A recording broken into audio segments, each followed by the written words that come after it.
Bayangin bisa punya 500 saham sekaligus cuma dengan satu klik. Nah, semua itu akan bisa kamu dapetin lewat ETF. Sobat Cuan, ETF itu singkatan dari Exchange Traded Fund. Simpelnya, ini seperti keranjang saham ya. Jadi ketika kamu membeli satu ETF, isinya bisa jadi puluhan, bahkan ratusan saham. Nah sekarang, coba bayangin ETF yang kamu pilih itu adalah sebuah rumah.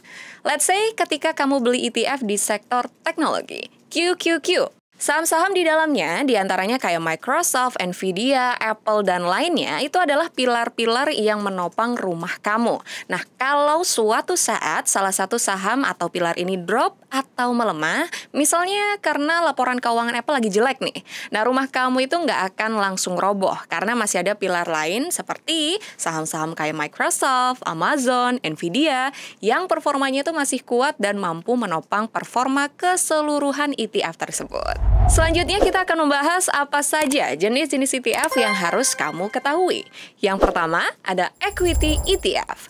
Equity ETF ini adalah ETF yang isinya saham-saham dari perusahaan publik.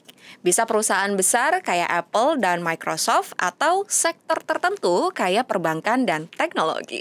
Contohnya ETF QQQ yang ikut komposisi indeks Nasdaq 100 dan ETF SPY yang ngikutin indeks S&P 500. Jadi, kamu langsung punya sampai 500 saham sekaligus. Yang kedua, ada Bond ETF. Kalau kamu cari aset yang lebih stabil, Bond ETF ini isinya obligasi dari pemerintah atau korporasi. Contohnya apa? Ada iShares 20 Plus Year Treasury Bond ETF atau TLT. Selanjutnya ada Commodity ETF. Kalau kamu yakin harga emas, minyak, atau komoditas lain bakalan naik, ETF ini tuh bisa masuk ke pantauan kamu.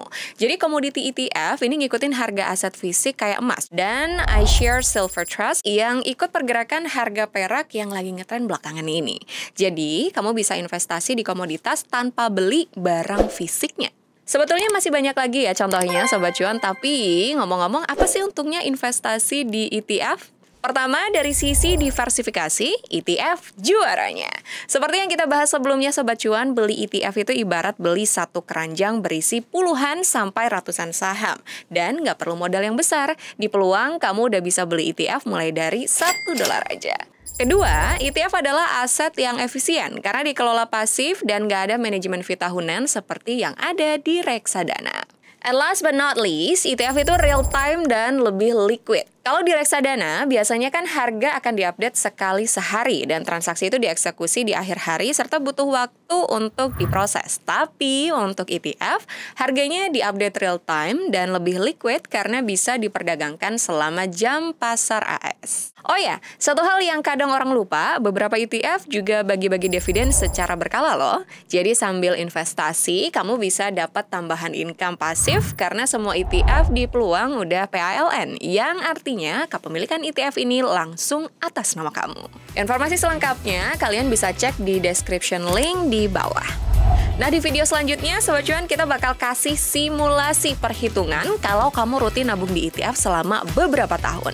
Jadi, jangan sampai lupa subscribe dan pasang notifikasi sekarang biar kamu nggak ketinggalan update-nya. See you in the next episode.